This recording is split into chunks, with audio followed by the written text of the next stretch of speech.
नमस्ते सभी को। आज हम मिलने जा रहे हैं शशि सर से। शशि सर बोलते हैं हम उनको। उनका नाम है शशिधर। सर हीलिंग मोडालिटीज, बहुत सारी हीलिंग मोडालिटीज करते हैं और I think since 97 he has been doing this.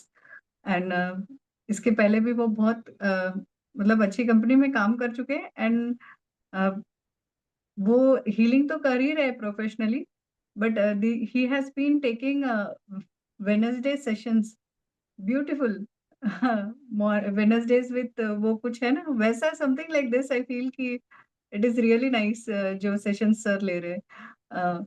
Sir, पहले तो आपका धन्यवाद, आप आए उसके लिए। Welcome sir. Namaskar. Thank you very much sir for अपने बारे inviting में me here. Thank you for coming sir. Sir अपने बारे में प्लीज कुछ बताइए। Uh, I'm Shashidhar. My journey began in life as an electrical engineer, and I worked with Crompton Greaves for more than 14 years. Then I was into corporate training for another 14 years. So my journey into corporate trainings and in corporate life has been more than 28 years, right? And but life had a deeper inner calling for me. I was initiated into Reiki healings by my beloved masters Nalinji and Renuji. That was in the year 1997. And since then, I've been involved in the healing work, transforming human lives. And my purpose became very clear that I am here to heal, heal the people, grow with the people, and transform their life. So that is the calling I got from the divine. And I've been following that religiously. And after lockdown, I've been following that only because I've left everything else now. So I am no longer a corporate trainer. But yes, I am into life coaching. So I'm a life coach. I'm a spiritualist. I'm a Vedic healer. But if you ask me who I am a humble servant of the divine, being a channel for them. So I channelize the divine energy and heal the people around me. So that's what it is for me. Such A drastic change sir, engineer से आप healing के अंदर आ गए। Life की Yes. Engineering कर रहे हो ऐसे बोलूंगी मैं। वो लाइफ की कॉलिंग थी। जैसे जैसे लाइफ मेरे को बुलाती गई मैं वैसे वैसे आगे बढ़ता गया। सर, ये तो हुई बात, लेकिन मैं ये जानना चाहती हूँ कि ऐसे अभी कैसे हो गया कि हर जगह पे हम कहीं ना कुछ सुन रहे हैं। तो what are the healing modalities? Would you like to talk about them? Yes, if I see from my personal experience, I got initiated into first into Reiki healing. Then I learned Reiki pranic healing, and along with that, I learned karmic healing. So this was a journey which took me forward. And after that, I got involved into many other spiritual organizations where I could relate with the Art of Living course program, which is done by Shri Shri Ravi Shankar ji. I was associated with the Brahma Kumari, the teachings of Shivani sir ji. थोड़ा थोड़ा हिंदी में भी बोलिए please, क्योंकि तो दर्शक sure कुछ sure. कुछ हिंदी भी जानते होंगे, मतलब हाँ, इसके लिए। तो पहले मैं आर्ट ऑफ लिविंग प्रोग्राम के साथ जुड़ा। उसके बाद ब्रह्म कुमारी जो सिस्टर शिवानी जी हैं उनकी टीचिंग्स के साथ जुड़ा। एंड सदगुरु जी के जो ईशा फाउंडेशन है उनके भी मैंने कुछ प्रोग्राम्स किए, तो उनकी भी विजडम जो है वो मेरे को मिली। और फिर आजकल न्यू एज टेक्नोलॉजी में हीलिंग में हम काफ़ी बात करते हैं एक्सेस कॉन्शियसनेस, एक्सेस बार्स की। तो वो भी मैंने किया।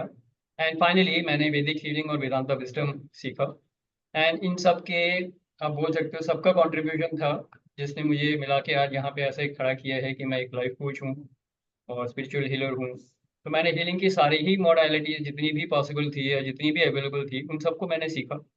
एंड उसके बाद मैं आज की डेट में लोगों की हीलिंग जब करता हूँ तो जैसा उनको सूट करता है, जो मेरे को कॉलिंग आती है कि इनके लिए ये ठीक रहेगा, मैं वैसा करूँ।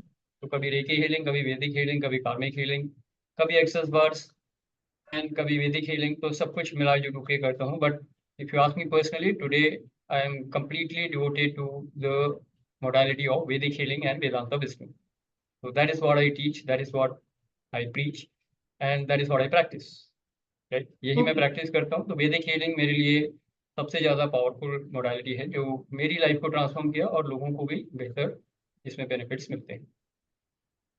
तो ये जो टर्म है वैदिक रेकी, तो मुझे मतलब मैंने सुना है, मैंने किया भी है, it is something related to touch और something related to this.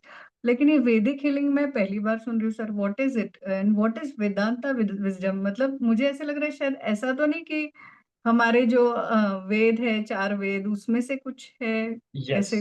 What is it it? is the most powerful and the most, you can say, traditional way of the healing which was available to the people who were teaching in the Nalanda University. Takshashila Nalanda के time से ये जो Vedic healing चल रही है, तो ये उसका एक अंश है जो आज की तारीख में सीखने को मिला, और जो मैं लोगों को, जिससे मैं लोगों को सिखाता भी हूँ और लोगों की हीलिंग भी करता हूँ, है ना? वैसे मॉडलिटीज में कोई ज़्यादा फर्क नहीं होता, सारे ही स्पिरिचुअल हीलिंग के कैटेगरी में आते हैं। रेकी में रेकी के सिंबल्स अलग होते हैं, प्राणिक हीलिंग के सिंबल्स अलग हैं, कार्मिक हीलिंग के सिंबल अलग हैं, राइट? वैसे ही वैदिक हीलिंग में ओम सिंबल का इस्तेमाल किया जाता है। तो जितनी भी हीलिंग है वैदिक हीलिंग में, उनका फंडामेंटल या जो फाउंडेशन ब्लॉक है वो ओम सिंबल है। एंड ओम सिंबल हम सब जानते हैं, तो उसके कई बहुत सारे तरीके हैं जिससे कि हम हीलिंग कर सकते हैं। एंड इसके लिए एक बेसिक फर्क है बाकी हीलिंग मॉडलिटीज में और वैदिक हीलिंग में, कि ओम की वाइब्रेशन हमारे सेल्यूलर लेवल पे ऑलरेडी अलाइंड है, तो हमको वैदिक हीलिंग के लिए कोई स्पेशल एट्यूनमेंट की ज़रूरत नहीं होती। जबकि आप जब रेकी हीलिंग करते हैं तो आपको एक एट्यूनमेंट करनी पड़ती है जो आपके मास्टर्स करते हैं, करेक्ट? हम्म। हम्म। तो एट्यूनमेंट ज़रूरी होता है, कार्मिक हीलिंग में भी एट्यूनमेंट ज़रूरी है।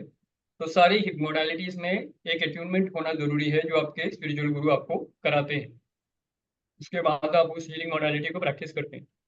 लेकिन वैदिक हीलिंग में ओम सिंबल के साथ आप, जैसे ही आप ह्यूमन बॉडी में आते हैं, तो ओम का सिंबल आपके लिए नेचुरली एट्यून्ड है, तो इसके लिए कोई स्पेशल एट्यूनमेंट नहीं करनी पड़ती।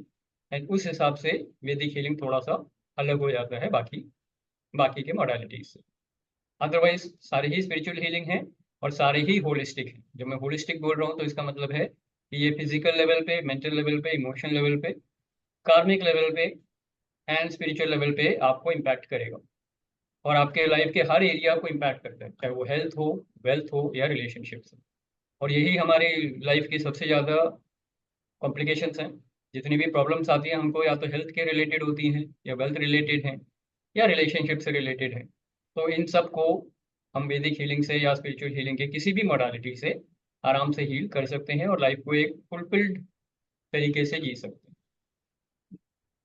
Sir, I I want to ask one thing is that आपने अभी बोला कि ओम के लिए अट्यूनमेंट की जरूरत नहीं है, तो क्या मतलब कोई भी इसे सीख सकता है? और समझो आज मैं आपसे बात कर रही हूँ तो मैं भी हीलिंग कर सकती हूँ वो चीज? यस, दैट्स व्हाट आई, यही मैं सिखाता हूँ अपने प्रोग्राम्स में, जो Vedic healing and Vedanta wisdom program है। उसमें मैं इन लोगों को यही बताता हूँ कि ओम सिंबल आपका बेसिक फाउंडेशन है, आपके सेलुलर लेवल पे ओम की वाइब्रेशन है। तो इसलिए विदाउट एनी फर्दर एट्यूनमेंट, आप बिना किसी एट्यूनमेंट के वैदिक हीलिंग सीख सकते हैं। कोई भी सीख सकता है जो कमिटेड हो एंड जो अपनी लाइफ को ट्रांसफॉर्म करना चाहता हो, और आसपास अपने लोगों को ये बेनिफिट देना चाहता हो, वो आराम से वैदिक हीलिंग सीख सकता है। एंड मेरे डिफरेंट डिफरेंट कोर्सेज हैं जिसमें मैं 7 वीक्स एंड 15 वीक्स के बीच में ये प्रोग्राम कंप्लीट करता हूँ, और बहुत लोगों को इससे फायदा हुआ है। Hmm. Yes. I have seen that sir. Sir, Vedanta wisdom के बारे में कुछ बोलना चाहेंगे? मतलब हमें कुछ उसके थोड़े थोड़े pieces, chunks, can we get that? Okay, तो वैदिक हीलिंग और वेदांता विजडम दोनों का ही फाउंडेशन जो है वो हमारे 4 वेदों से लिया हुआ है। तो हमारे 4 वेद हैं, करेक्ट? अब मैं उनके डिटेल्स में नहीं जाऊंगा, सबको मालूम है। 4 वेद हैं और 108 उपनिषद हैं। उनका जो सार है, उनका जो अल्टीमेट विजडम है, उसको वेदांता विजडम कहते हैं। तो उनको वेदांता के एक टेक्स्ट में उसको इंक्लूड किया हुआ है, और यही वेदांता विजडम मैं लोगों को सिखाता हूँ बहुत अच्छे तरीके से, जो कि कहानियों के माध्यम से सिखाया जाता था, जैसे कि गुरुकुल में सिखाया जाता है। मैं अभी भी वही मॉडलिटी यूज करता हूँ। ऑफ कोर्स जूम सेशंस होते हैं, लेकिन कहानियों के माध्यम से और सिर्फ बोलने और सुनने से आपको जो ज्ञान मिलता है, जो कि गुरुकुल में सिखाया जाता था, उसी हिसाब से वेदांता विजडम भी सिखाते हैं। और ये बहुत पावरफुल है, और इन दोनों के कॉम्बिनेशन से आप एक बहुत अच्छे हीलर बन जाते हैं, जिनके अपने खुद के कार्मिक जो इम्प्रिंट्स हैं वो हील होते हैं, और आप एक बहुत बढ़िया चैनल बन जाते हैं डिवाइन हीलिंग एनर्जी के लिए। तो हीलिंग एनर्जी आपके थ्रू फ्लो करती है और उसके थ्रू आप लोगों तक उसे पहुंचा के उनकी भी हीलिंग कर सकते हैं। तो ये है सर आप, basic. Yes sir, please go on. हाँ, तो यही है एक बेसिक अंडरस्टैंडिंग जो वैदिक हीलिंग और वेदांता विजडम में है। इसका फाउंडेशन आपके चार वेदास, हमारे जो चार वेदास हैं, और जो हमारे 108 उपनिषद हैं, उनका सार है। तो उस वही है फाउंडेशन इनका, और इसीलिए ये बहुत पावरफुल है और बहुत आसानी से इसको सीख भी सकते हैं। एंड ये बहुत लाइफ को बहुत अच्छे से ट्रांसफॉर्म करता है।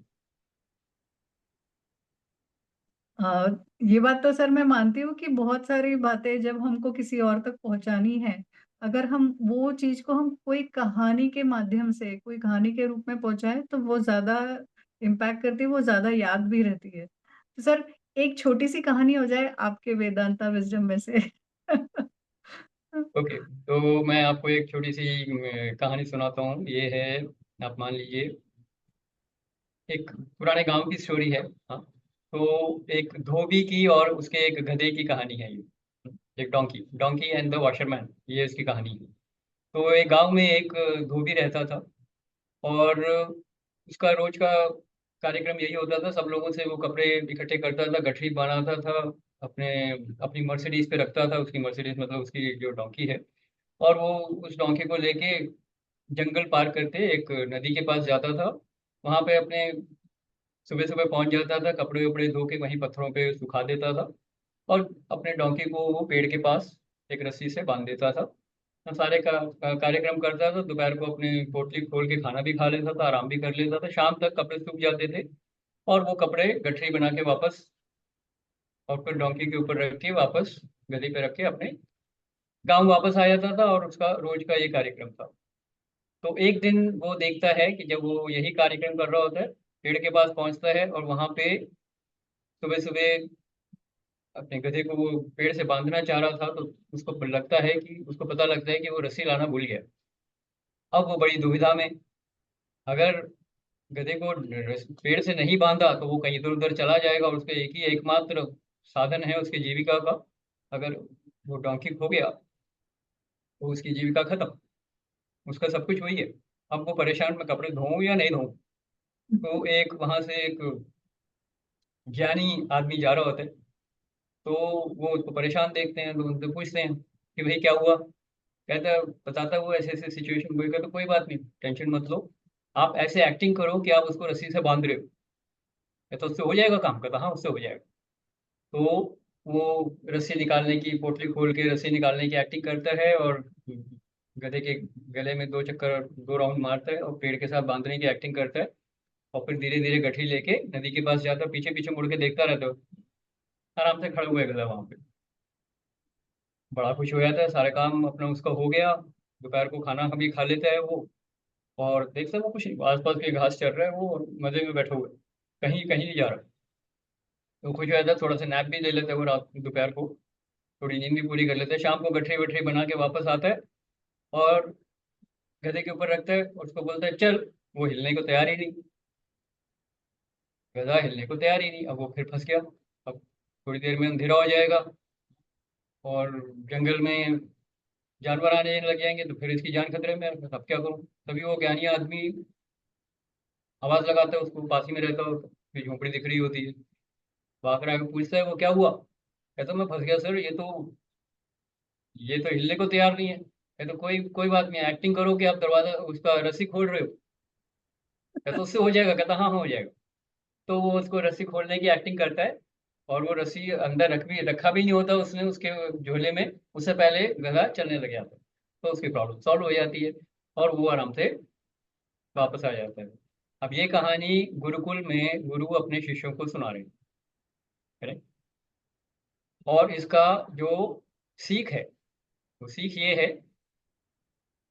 कि जो गधा वहां पे पेड़ के साथ बंधा हुआ था, एक इमेजिनरी रस्सी के साथ, वो गधा वहां से फ्री क्यों नहीं हुआ, जबकि वो फ्री था। वो वहां से फ्री क्यों नहीं हुआ, ये सवाल पूछा जाता है, जो गुरु अपने शिष्यों से पूछता है। तो वही कहानी मैं अपने पार्टिसिपेंट्स को पूछता हूँ, उसके बाद उनसे पूछता हूँ कि आपको क्या लगता है कि गधे ने वहां से फ्रीडम थी उसके बाद वो गया क्यों नहीं। सर तो उसको अगर आप ऐसा लगा पार्टिसिपेट, कि अभी भी गले में है ऐसा। हाँ, तो कंडीशनिंग बोल सकते हैं इसे, जो भी बोल सकते हैं, कि उसका एक ये था कि अभी मेरे को बांध दिया है, मैं फंस गया। तो वैसे ही हम्म। होता है इंसान के साथ भी, जैसे ही आत्मा शरीर में आती है उसको लगता है वो कर्म बंधन में फंस गया है, और वो कर्मों के जाल में फंस जाता है, और एक माया, माया के मैट्रिक्स बोलते हैं, या माया की जाल में फंस जाता है, जबकि वो हमेशा से स्वतंत्र था, है और रहेगा। तो जो हम्म। इंसान है, जो मनुष्य है, जो जन्म लेता है शरीर में, वो अपने आप को कर्म बंधन से एकदम बंधा हुआ पाता है, जबकि ये सिर्फ हमारी सोच में है। असल में आत्मा बिल्कुल स्वतंत्र है, फ्री है, और कभी भी अपने कर्मों के बंधन से मुक्त हो सकती है। तो ये एक बहुत बड़ी सीख है जो वेदांता विजडम में हम सिखाते हैं, और इसको इस कहानी से द्वारा बताया जाता है। अब लोगों को ये ज्ञान एकदम से समझ में नहीं आता, लेकिन कहानी के साथ जोड़ के बताने से कहानी याद आती है, और फिर ये सीख समझ में आती है, और धीरे धीरे ये जिंदगी में उतर जाती है कि हाँ, मैं फ्री हूँ, मैं स्वतंत्र हूँ, और आत्मा हमेशा कभी भी बंधन में नहीं होती। तो ये जो ज्ञान है बड़े कहानी के फॉर्म में बताया जाता है। ऐसे बहुत सारी कहानियां हैं जिससे कि ये ज्ञान हम लोगों को बताते हैं, और उनको ये फायदा बहुत आसानी से मिल जाता है। राइट। तो एक छोटा सा उदाहरण था, जैसे कहानियों से कैसे ज्ञान को सिखाया जाता है, और यही वेदांत का विषय है। तो वेरी नाइस। सच में ऐसे लगा कि हम लोग बहुत जगह पे अपने आप को यही सोचते हैं कि हम बंधे हुए हैं, जबकि हम फ्री है। हमको पता ही नहीं है कि हम फ्री है। We Absolutely. Really don't know. अब मैं सीधा सर, ये बता देता तो बड़ी जल्दी लोग भूल भी जाते, उसका इम्पैक्ट नहीं आता, लेकिन कहानी के माध्यम से बताने से कहानी याद रहती है। तो ये सीख हमेशा रोज रोज याद आती रहती है, और ये आपके अंदर जहन में चली जाती है। हाँ जी। सर एक बात मैं पूछना चाहती हूँ कि बहुत सारे लोग जो है दूसरी हीलिंग मोडलिटीज में जाके, हुएवर आर सफरिंग, कोई कोई बीमारी से, कोई मेंटली कोई स्ट्रेस में है, कोई रिलेशनशिप में स्ट्रेस में है, तो बहुत लोग जाके कोई हीलर के पास जाके जाके they would like take the healing from them, whichever way it might be, reiki, anything anything. तो उस वक्त भी जो आई थिंक, मुझे ऐसा लगता है, I am just asking you, क्या उनको डॉक्टर की तरफ से जो दवाइयाँ प्रिस्क्राइब की गई है, क्या वो भी उन्हें लेनी चाहिए? मुझे हाँ, व्हाट डू। ये बहुत अच्छा सवाल आपने पूछा। काफी लोगों की ये सवाल रहता है कि क्या स्पिरिचुअल हीलिंग से मेडिकल हीलिंग की जरूरत नहीं रहती है, या कैसे हो सकता है। देखिए, मेडिकल हीलिंग का मतलब है कि आप शरीर को हील कर रहे हैं। शरीर में बीमारी आ चुकी है, तभी आपको कोई तकलीफ हो रही है, तब आप डॉक्टर के पास जाते हैं।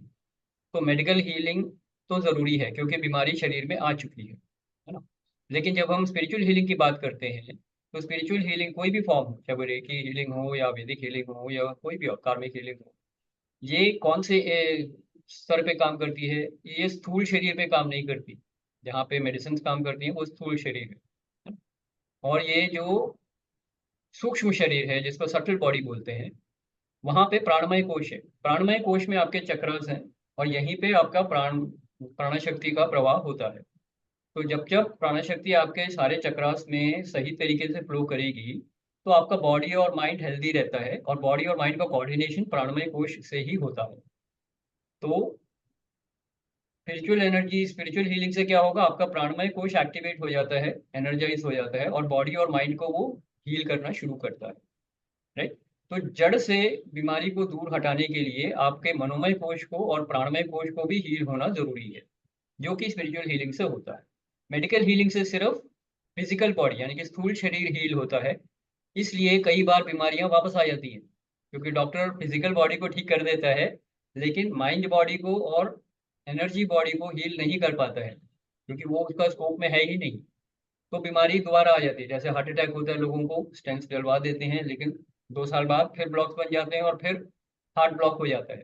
ये क्यों हुआ? क्योंकि मेडिकल हीलिंग तो ठीक था, सर्जरी हो गई, स्टेंट्स डाल दिए, सब हो गया, लेकिन आपका जो मनोमय कोश है और आपका जो प्राणमय कोश है, which means your energy body and the mind body, इसमें जो वजह थी, जिसकी वजह से वो बीमारी आई थी, वो हील नहीं हुआ। तो spiritual healing is very very important along with medical healing. उससे क्या होगा, बीमारी दोबारा नहीं आएगी और रिकवरी फास्टर हो जाएगी और तकलीफ से भी बहुत आराम मिलता है। तो मैं ये कहूँगा कि मेडिकल हीलिंग बिल्कुल करिए, जो दवाइयाँ डॉक्टर ने दी हैं बिल्कुल लीजिए साथ में इसको करिए, क्योंकि इसका और उसका कोई कनेक्शन एज सच नहीं है, इंटरफेयर नहीं करते एक दूसरे में। पर स्पिरिचुअल हीलिंग के साथ साथ मेडिकल हीलिंग लेने से इफेक्ट्स बढ़िया होंगे, रिकवरी फास्टर होगी और बीमारी के दोबारा आने के चांसेस बहुत कम होंगे।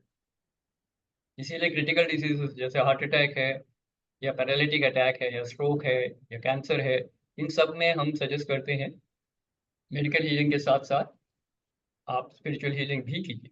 इनफैक्ट कीमोथेरेपी करने के बाद कैंसर पेशेंट्स के लिए उनका इम्यूनिटी बहुत लो हो जाता है, तो वहाँ पे स्पिरिचुअल हीलिंग से हम इम्यूनिटी को रेज कर सकते हैं, तो रिकवरी बहुत फास्टर हो जाती है एंड ऑब्वियसली बीमारी दोबारा नहीं आती है, तो कैंसर रिलैप्स नहीं होता है। ये बहुत बड़ा एक पावरफुल एक्सपीरियंस है डॉक्टर्स का भी। तो बहुत सारे डॉक्टर्स इनफैक्ट मेरे से कांटेक्ट करते हैं कि क्रिटिकल डिजीज है तो आप हीलिंग भेजिए पेशेंट के लिए, दैट। तो आजकल ये अवेयरनेस ज़्यादा है, इसलिए मेडिकल हीलिंग और स्पिरिचुअल हीलिंग दोनों लोग कराते हैं।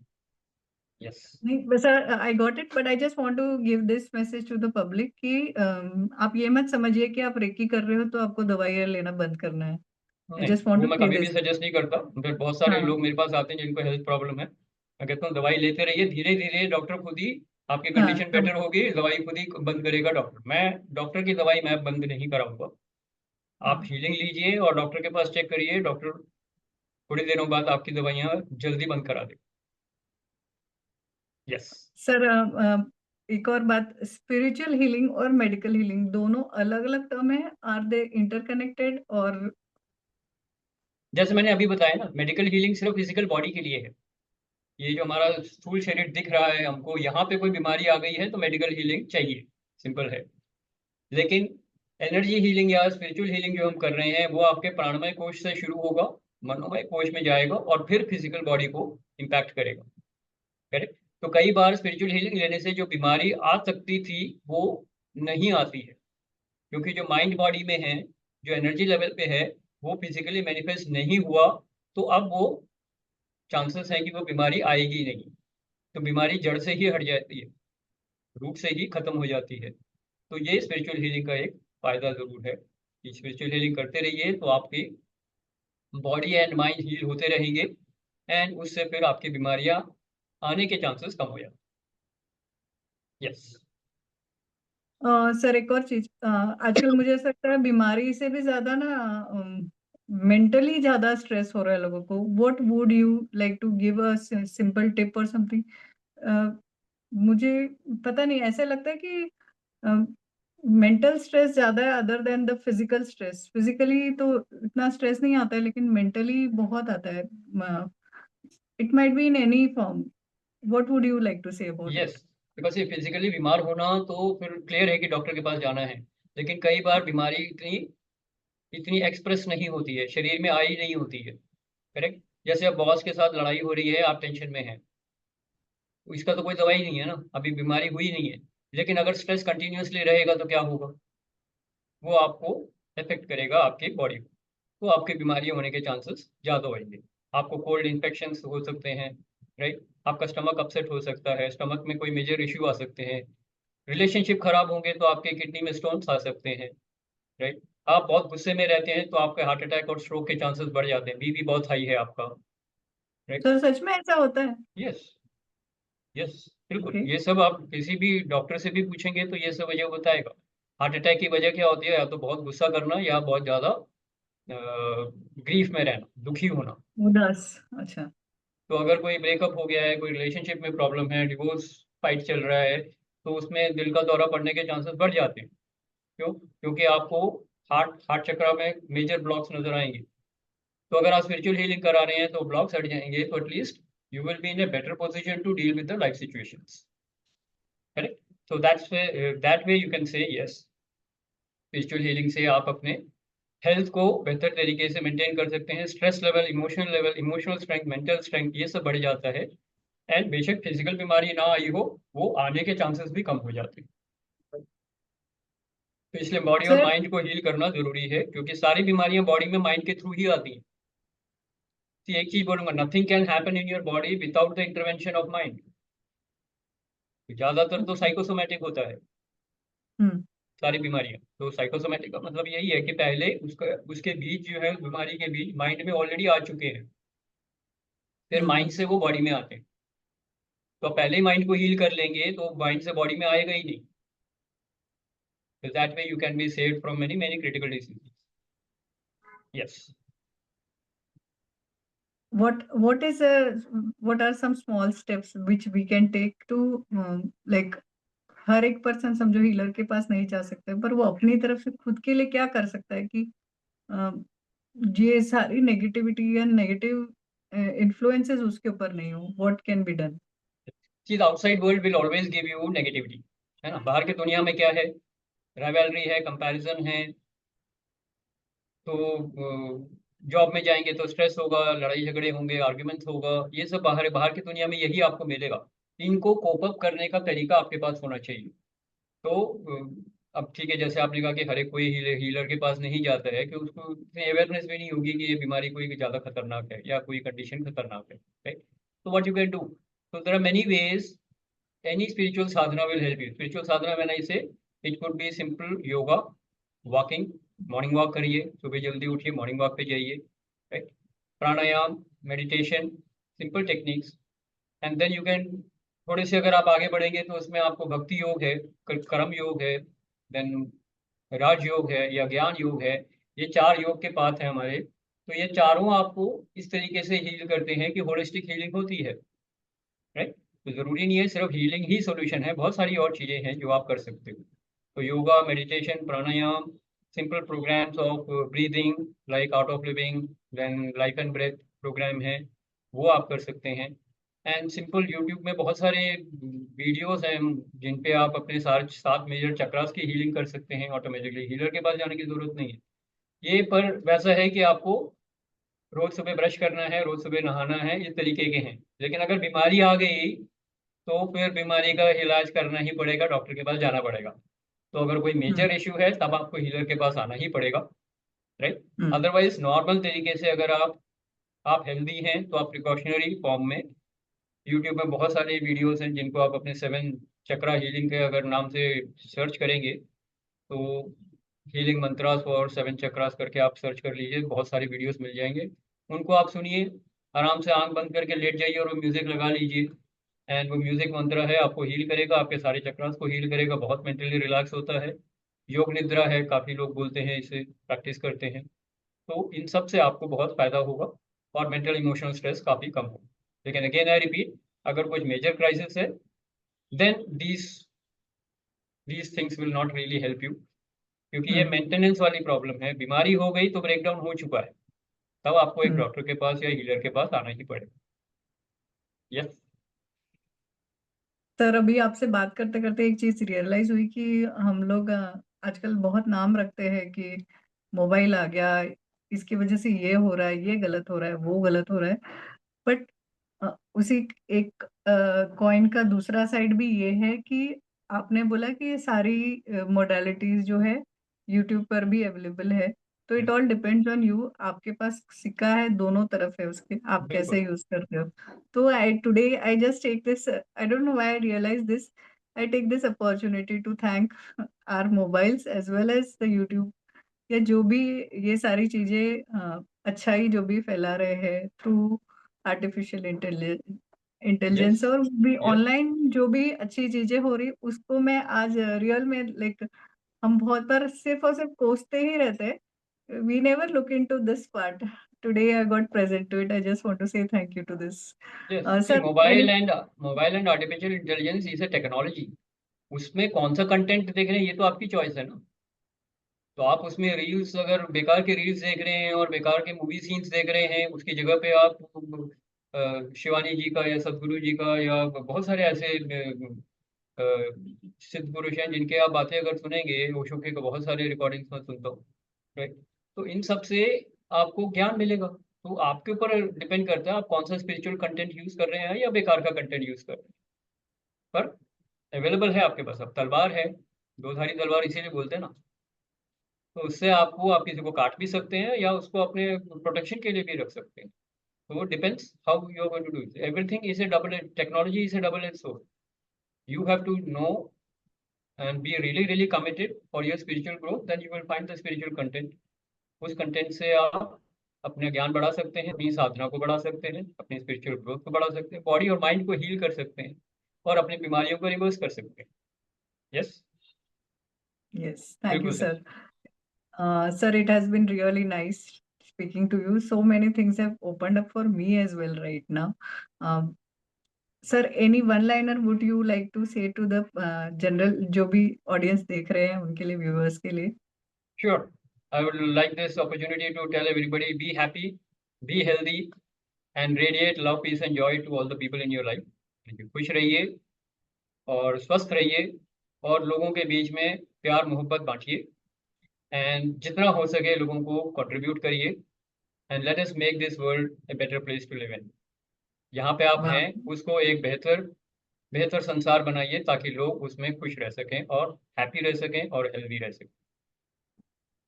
वाह सर, बहुत बहुत बढ़िया सर. ये मुझे ऐसा लगता है ये सुनना भी अपने आप में एक हीलिंग है. थैंक यू सर, आपने जो भी मुझे समय दिया, आपका टाइम दिया, उसके लिए बहुत सारा thank you. And thank you to all the viewers जो भी देख रहे हैं उसके लिए. Thank you sir. Thank you very much and look forward to hearing from you again. Thank you. Yes, thank All you the sir. best. Thank you.